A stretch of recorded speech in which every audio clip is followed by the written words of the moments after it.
everyone. We're on the third day of INO CON. I hope everyone's been having a great time. Today, we are the last panel, The Value of Analytics, and I'm with Christine Osazuwa and Chaz Jenkins. Could you do a quick introduction and talk about how you got into the music industry and how data became your focus? Chaz, I'll go first. How did I get into the music industry? Oh, God, blimey, it was a long time ago. I got into the music industry originally through promoting nightclubs and being a sort of dodgy rave promoter back in the 1990s. And then I worked my way through the industry, through promoting concerts, classical concerts, pop concerts, and then into record labels, starting my own indie label, then working for Universal. And I'd sort of like I'd always had an interest in mathematics. I studied chemistry and physics at university, and so I was always sort of like into data, I suppose. But I just think the era in which my career has evolved is an era where we've constantly seen data, or put it more in another way, new insights which you get from data dictate or the path which music has taken. In a sense, this transition from a very traditional industry to one which has been revolutionized over the past 25 years and become completely digital, completely social. And so in a sense, that's always been my area of interest because that is the environment in which we operate today. Well, that's a lofty way to start off. So, hey everyone, I'm Christine. Chaz did not say anything about himself as what he does now. Chaz is the COO of Chartmetric. I am Christina Osazuwa. I am the Global Marketing Director at Warner Music Group for Data and Insights. I got my start in the music industry, actually very similar to Chaz, a couple years later though. I started in live as well. I started booking shows when I was 15. My biggest claim to fame is that All Time Low played my 16th birthday party. Wasn't as big of a deal back then. They're from the same town as me. They're only 2 years older than me. So they basically a local band in the area played my 16th birthday party. So that's how I got my start booking shows. I started running street teams and I ended up making a music magazine in the East Coast. It was a print magazine because I really love zine culture. I grew up as a Warped Tour kid. And so that was really very much in the ethos. From there, I worked at a music tech startup, was a competitor to Ticketmaster. I did my undergraduate degree in music business, went on to do my MBA in marketing, and I did my master's in data science. So all of those kind of melded together into the current job I have now. Spent a couple years at Universal in Sweden, actually. I'm now actually in London. Don't let the accent surprise you, but I am American. I grew up in the States. I am based in the UK. I've been here for almost 2 years now at Warner. And yeah, that's how I got my start. Oh, that's awesome. I've also got a similar start with live music. And then also my favorite band is All Time Low, Christine. So we'll have to talk about that later. So glad to hear we all had a similar start and we love data at this point. But what makes music data so different from data in other industries? Chaz, would you like to start with that? What makes music data different? I think it's, the music industry has always used data. It's just we don't really realize that we've always used data, and that we're one of the few industries where data has always been quite widely available. If you wind back 30 years, there was a lot of data in the industry, and really everybody's marketing activity, especially for big artists, was dictated by the charts. The charts are the culmination of data. The traditional Billboard charts or top 40 in the UK, they described in a data form what was happening in the market. And they made massive amounts of data really, really simple to view and to gauge. The market's got a lot more complex since then. The market's got bigger because far more people consume music these days. They consume music in lots and lots of different places. And they create a lot more data because, in the old days, the average, when I was growing up, the average music consumer created 2 data points per year because the average person bought 2 CDs. And that was the only time they were creating data. Today, we're all creating 20,000 music data points per year. The marketplace is bigger because music is in more markets around the world, and this data flows through freely across borders. So there's a huge amount of data out there. But as an industry, we've always used data, but we've never really realized that we're using it. Christine, how do you feel about that? Yeah, I can definitely attest to that. I find it very fascinating the amount of times when I tell people what I do, and they're like, "What type of data is in music?" And I'm always baffled by that question because we live in a world of Netflix and we live in a world of Facebook, and people are somehow shocked that data seems to be incorporated into the music industry. And so I go on and explain, we get data from our DSPs, Spotify, Apple, YouTube, and they're like, "Oh yeah, I guess that makes sense." So I've always been really fascinated by like how I think it's because the music industry went to appear really sexy, and obviously people don't find data sexy, even though I think it's pretty cool. And so people ignore the fact that they've been looking at charts for decades. People ignore the fact that they've been looking at Billboard. They've been looking at social media numbers. No one's signing an artist that doesn't have thousands of social media followers. That's a data point as well.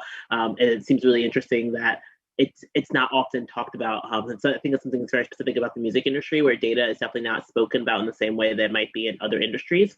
And then I think another thing that's really interesting about data in the music industry is that we were forced into our shift to digital in a really abrupt way.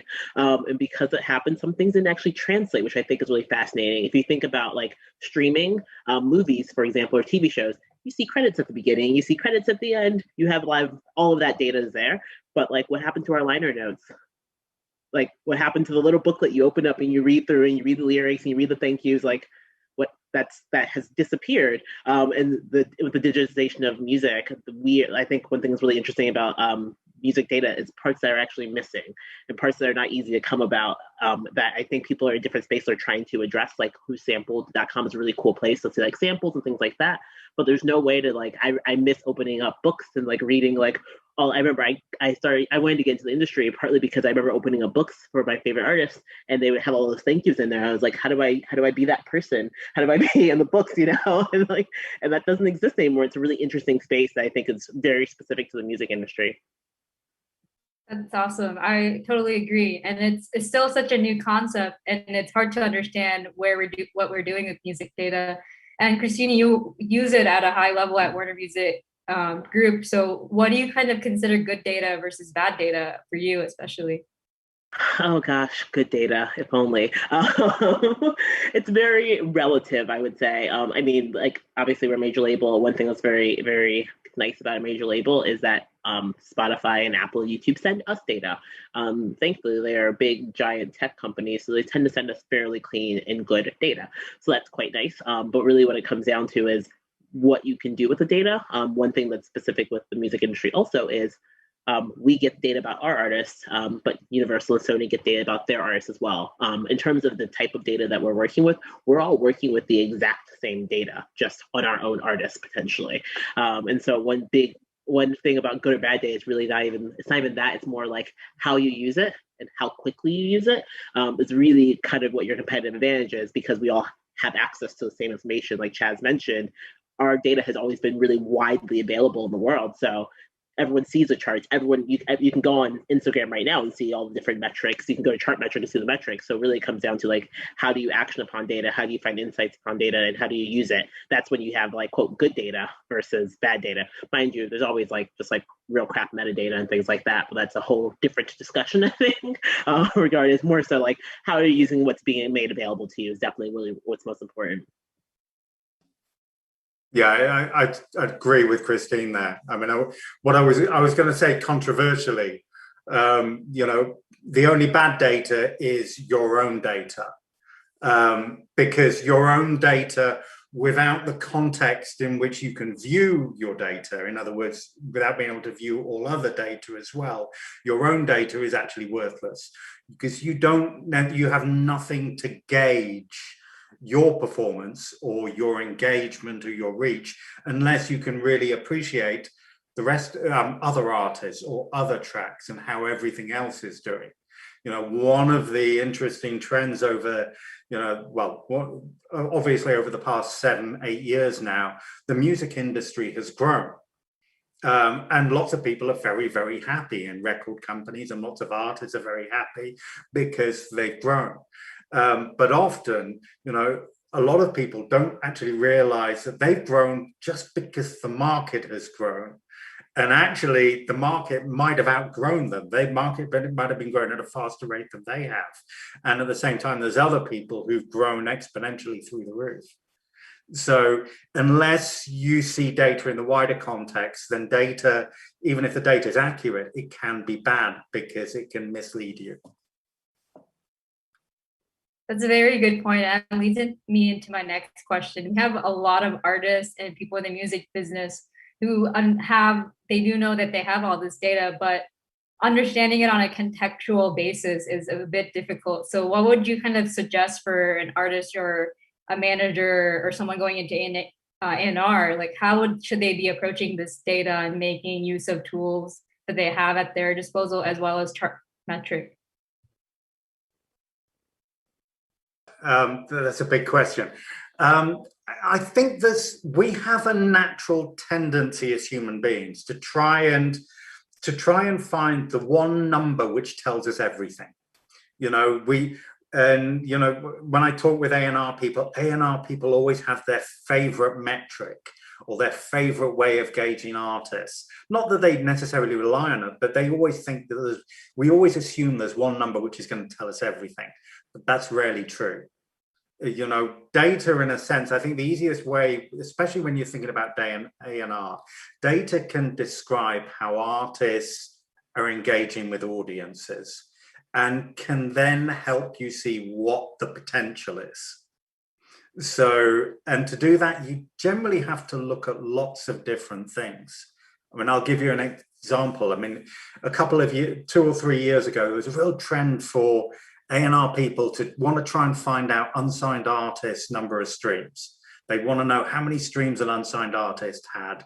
And then if an unsigned artist seemed to have a lot of streams, they'd sign them. Now, if you're going to rely on just one bit of data like that, it's important to know why the artist had a lot of streams. Did they have a lot of streams because also they were using Instagram and other socials really effectively and driving consumers to listen to their music and actually building an audience, building engagement with audiences and retaining that engagement? Because that, of course, is of real value. Or did they have a lot of streams simply because they were using one of those services online to buy streams? Because if they were doing that, you wouldn't want to touch them. Yeah, I think, there's definitely not just one metric. There's definitely not just one thing to look at, rather whether you're signed, whether you're not signed. I will say at Warner, we don't have like, oh yes, this is the metric we look at. That determines there isn't. There's plenty of things. And I always joke, since I'm also a marketer, being someone that works in data and being someone that works in marketing is really interesting because marketers tend to be very optimistic and data people tend to not be. So it's a really fun balance because everyone's like, this smash hit that's out now, #1 in 4 markets. And you're like, and I'm like looking at the numbers. I'm like, yes, it's #1 on iTunes in Sweden. So that's like Chaz speaking to the idea where like looking at numbers in a silo might not be the best way to go about things. And if people don't get the joke about #1 on iTunes in Sweden is Spotify started in Sweden. Sweden is a very Spotify market. So #1 in iTunes means like 3 people downloaded something one day. Like it's not anything. But regarding like how people should use their data and how they should react to their data, it sounds really counterintuitive, but I always tell people to step back from the data. So think about what you're actually trying to achieve. Think about what your goals actually are, and then see what data you need to understand to get you there. Meaning, are you trying to break into a new market? And if you're trying to break into a new market, then like looking at your streams in your home market are good, but that's not what you're aiming for right now. So really, you're looking at like, how do I gain my Instagram followers in this market? How do I collaborate with an artist in a different market? Things like that is kind of what you're after. If you're looking to build a more loyal audience, like things that you might look at is like your repeat listening rate, for example, and you might be putting out more like instant gratification tracks, more like tracks that you know is going to really appeal to your base. If you're trying to expand your audience, you're probably going to put out tracks that's more likely to, you know, appeal to a different base that will alienate your current fans. But essentially, you have different goals that you want to achieve as an artist or as an artist manager. And if you just think about how do I get more streams, you can get more streams all day long. But if your goal really is to, you know, break into a new market, or if your goals really aren't streams in and of itself, that's also completely okay and shouldn't be the only metric that you're always looking at. And when I say that, for example, if you think about some of the biggest artists in the world, I think of like Rihanna, Beyonce, for example. They're not always number one in the charts. They're not sometimes even number 10 in the charts. However, they are household names and enormous, and they have Fenty, they have Adidas, they have Savage, you know, they have so many other things going on. Like I always say that people, like when you were 6 years old and you decided that you wanted to be a musician, your goal wasn't to be on today's top hits. That wasn't the end all be all goal you have as an artist. And so when you're thinking about data, you should be thinking about what do you actually want to accomplish, and then how do you use the data to get there, rather than just chasing streams or chasing chart position. And that's actually a really good strategy, especially for the artists at Berkeley who are, you know, starting out very like almost from scratch and kind of going from there. So for these kind of artists, independent artists who are trying to kind of grow more, what would be kind of the metrics they should be paying attention to at the beginning, more to kind of reach these goals and kind of figure out what they're looking for with their data, and then also their release strategies? Chaz, do you want to go first? Oh, Christine. Yeah. No, Christine, you go. Sure. One thing, and again, this is like having the marketer hat and a data person hat on at the same time. The first thing you need to figure out is, do people even like the song? Meaning, you have a core fan base, no matter if you're small, if you're big, etc. You have a couple of people, or hopefully lots of people, that really, really, really like you. Now, if you put out a track and they do not repeat listen to the track, it's not a good sign. Like, regardless of anything else, that's not a great sign, because they're the people that are supposed to like you the most. It's kind of like if you're, you know, it's like if your mom doesn't like the track, then like you're like, oh, you know, you need to figure out a way and make sure like those people like it. If those people like it, and then more people like it, for example, so the repeat listening rate stays consistent, that's a really good sign. That means that's a situation where you just need more exposure. So if everyone that tries it really likes it, more exposure is a really good thing. If everyone that listens to it does not does not like it, that's not the best sign in the world.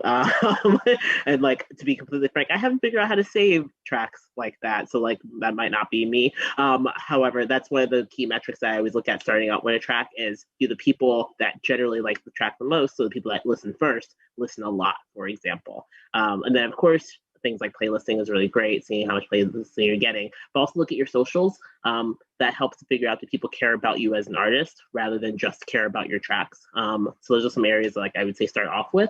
But again, definitely think about really kind of what goals you're after, because also there's multiple DSPs and you might not, and like there's multiple social sites, multiple DSPs, so you might not be thriving on all of them. So you need to also figure out what DSPs align to your goals, what social sites align to your goals, et cetera, to kind of figure out like what metrics to even start looking at, essentially. Yeah, I completely agree with what Christine says. I mean, in a sense, we're, as a music industry, we've always been very good. We've always thought about audience acquisition because, you know, in the olden days, what we wanted to do was get people's attention and get them to go into a record store and hand over $10 and walk out with a disc.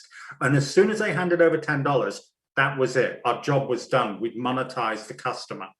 Okay. And okay, the artist might have another album a couple of years later, but hell, you didn't bother about that. You know, everybody focused on the current financial year, so you acquired the audience. Today, that's not enough.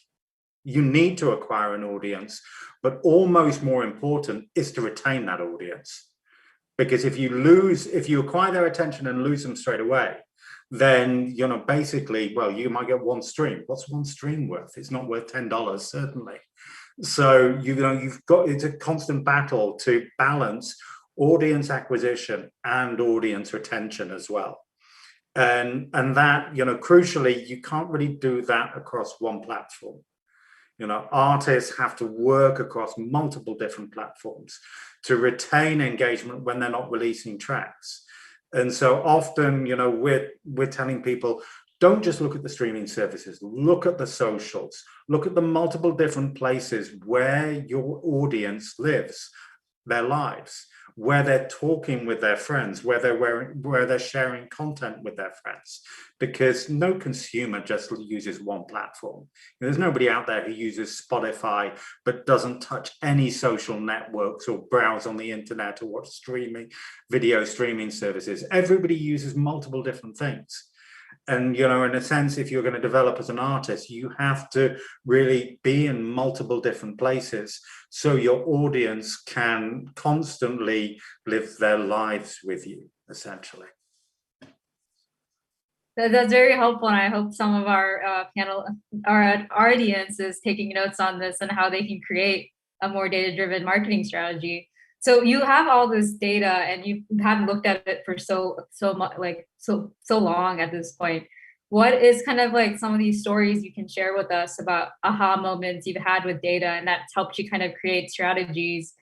Christine on the artist side, but Chaz for Chartmetric, kind of helping you create more tools for your Chartmetric users to use as well.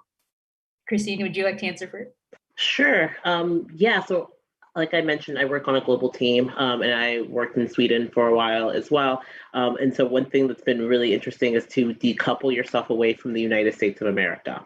Meaning, there is a whole rest of the world out there. I know it's crazy, but there is. And there's also the rest of the world out there that's not just the UK either. I think a lot of times people get into this trap of like, oh yeah, totally global artists, and they literally mean like US, UK, and maybe if we're getting crazy, Australia. But there is other parts of the world. And not only is there other parts of the world, people don't behave in monoliths. Often people will have conversations like, oh yeah, my target audience is like, 18 to 24-year-old females. I'm like, that's not a thing. That's a lot of people. And I promise you, they don't like you. They don't all like you. They don't all want to listen to you. I promise. So the idea and the concept around audience is some of the most important work that I've done over the last few years that's really helped me cultivate what I do. Meaning not every 18 to 24-year-old is exactly the same. Not every 18 to 24-year-old in the US is the same as one in Taiwan, is the same as one in Japan, etc. So a lot of the work that I've done that's been really groundbreaking is really digging in and understanding audiences at a more micro level. So understanding audiences in different countries. For example, I worked with an artist when I was in Sweden, and she was a pop star. And the way she was perceived in the Nordics was like at almost like a superstar status. And she was like very mainstream and very like poppy. But the same artist, when I looked into our audience and what it was like in the US and the UK, it was a completely different audience. It was like hipsters, it was Coachella, it was like a whole different vibe. And if I had just like done the monolith approach where it's like, yeah, they see her as a pop princess, that wasn't the actual right strategy to take in every part of the world. But if you didn't drill in and actually look at what your audience is like in different areas, you wouldn't have had the actual big picture. So I think that's one of my overarching aha moments, is thinking way more about audience than I ever do really about streams in and of itself, really. Yeah, I'd echo everything Christine says. I mean, the marketplace is really big now. The US represents, 4.5% of the world's population and around about 8% of the world's online population. So there is a very large marketplace out there for music now. And especially when you look at Southern Asia, Southeast Asia, that alone is nearly half the world's population. And they've never really been a monetized or engaged part of the music industry before. But these are all the fast growing markets for music now. And so, those markets in Latin America as well, they're shaping the music we listen to today. Most of the artists who are emerging today, even if they're artists from Korea or the USA or the UK, they are emerging through the high population centers in the southern hemisphere of the world. And these places as well, they use social networks. We often say that part of the reason why artists grow so exponentially in places like the Philippines or Chile is because people in these places use social networks, and we don't. in Western Europe and North America. We think we use social networks, but we don't really, not like the rest of the world. And, you know, another aha moment for us was when we were really starting Chartmetric, when, you know, we had this idea that as we really grow Chartmetric and really focus on A&R and help people discover new artists, what we've got to do is combine together different metrics from different services to help people discover artists who may not be growing to big numbers overnight, but are building audiences in multiple different places. In other words, they're more likely to have organic growth because their audience is dispersed across multiple channels and constantly engaged. And we put together a sort of rough list of artists at the end of 2016, beginning of 2017, who sort of fitted this category. And, you know, within 6 months, you saw the results, because that list of artists at the end of 2016 included Lau, Rex Orange County, Billie Eilish, BTS, Lizzo, you know, essentially artists who were very, very good at engaging people very, very early in their career and building a true fan base. So we often say that that people don't have fans anymore, because we listen to so many different things these days. You haven't got time to be a fan. But when an artist really is able to actually, when an artist does reach people across multiple platforms, then you get a certain degree of loyalty, which is quite rare these days. I want to add to that, one thing about the idea and the concept around fans is another thing that I realized as I was doing my work, especially when I was at Universal. People within the music industry do not listen to music in the same way people not in the music industry listen to music. So one thing you have to do is stop assuming you're the target audience of the typical consumer, because you are not. Most people do other things with their lives. Most people do not listen to music every single day, for example. And so I remember I'd have a lot of conversations where I'm like, yeah, you know, the overall fan base of this artist is like this. You know, we've reached about, 40% of them. And someone would always be like, if they were really fans, they would have listened on the first day. I'm like, they are not us. Not everyone's like, oh man, my favorite band's album's out. Let me stop what I'm doing and listen right now. Some people are busy. Some people are doing things like can't listen to music on Fridays because they work and things like that. And I think that's another concept that you have to, like, when you start thinking about your audience, you can then remove yourself from the conversation if it's necessary to do so, and think about how the typical consumer or your typical consumer listens to music, rather than just presuming based on how you listen to music. Yeah, that's so true. Especially, I know we're both Warped Tour kids. Like, you're already in the fan base. You already know that, so it's like different for us too. Like, we'll listen to it on the first day, definitely. So this idea of fan base is actually, like, seems like it's almost new sometimes to people. And when you're looking at your data and you see people in these new emerging markets, you just know that you're in it. So how does someone kind of take that data and make it really valuable for them, and especially build it out so they can use it in their strategies? One of the questions we had was like, an emerging market like Philippines, and they use social media more there. So how do you kind of take that information and make it really usable in your marketing strategies, or just kind of reaching these fans? Yeah, I mean, it's in a sense, it's quite challenging, because we're operating in markets where we don't necessarily, as an industry, have resources anymore. And you look at some of the artists who've broken through over recent years in these markets, they've done it on their own without anybody locally really helping them. And part of the reason why they've done it is they've just understood how consumers, operate, and I suppose the easiest way to think about it is, just as data has exploded because we're all connected with each other so much more. And we all, most consumers, not us in the music industry, as you were just saying, but most consumers, their taste in music is influenced by their friends. When I was growing up, my taste in music was influenced by my friends, but I only had 4 friends because I grew up before the internet. And so, And yeah, 4 friends is not many, but I think it was okay back then. But these days we all have hundreds of friends or thousands of friends. We get our influence from multiple different directions. And so in a sense, marketing these days, especially if you're going to take advantage of these pockets of social growth which you can get, it's about how you can amplify that.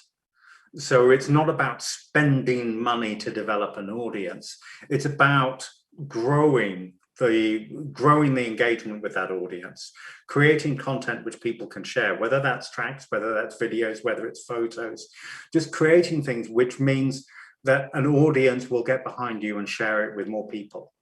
And that's part of, again, that's, it's much more of a trend in the Southern Hemisphere markets, but also you increasingly see it in younger demographics in Western Europe and North America, demographics who get their influence from their friends or from influencers online. They're pretty dismissive of editorial, to be honest.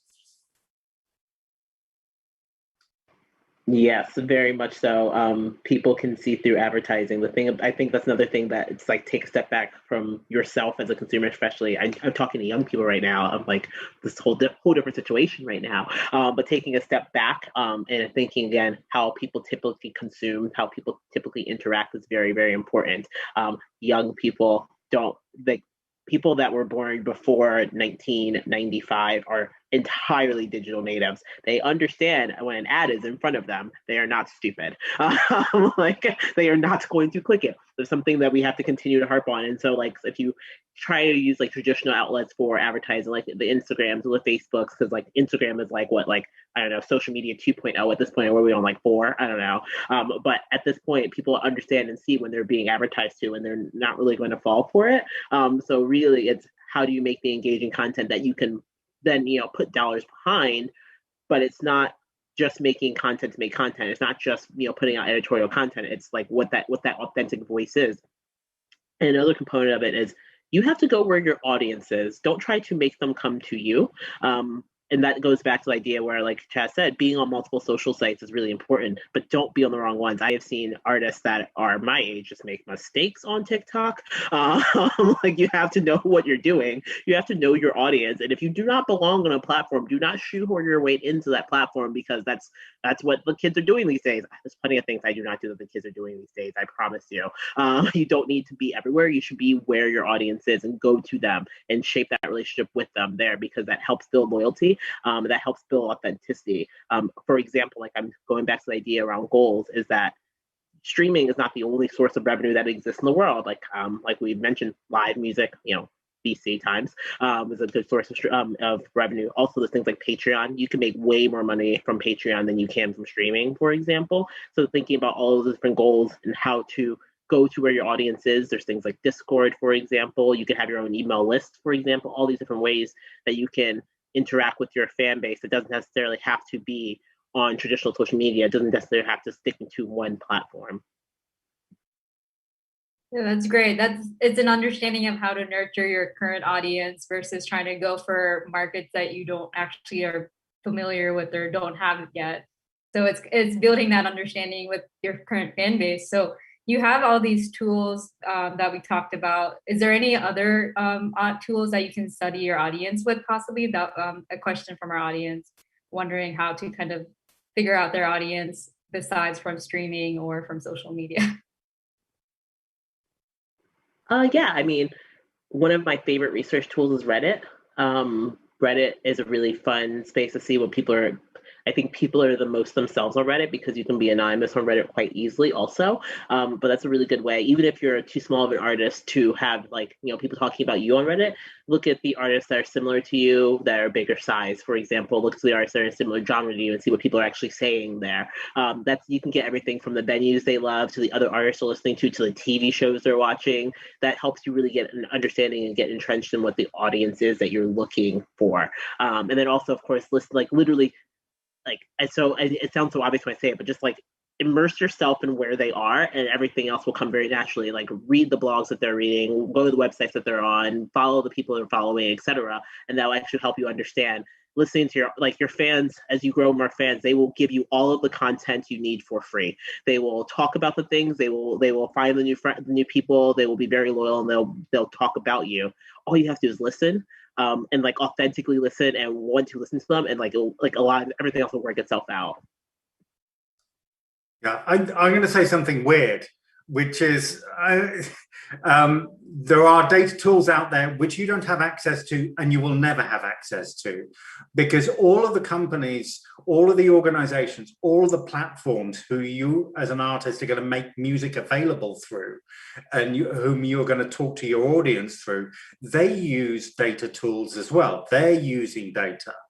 And, most platforms, most social networks, okay, they have a little bit of editorial, but they're all using fairly basic, simple popularity algorithms to identify content and creators who are trending. And if you're going to grow, the best way to grow is to ensure that you're constantly trending and you don't come off trend and start declining.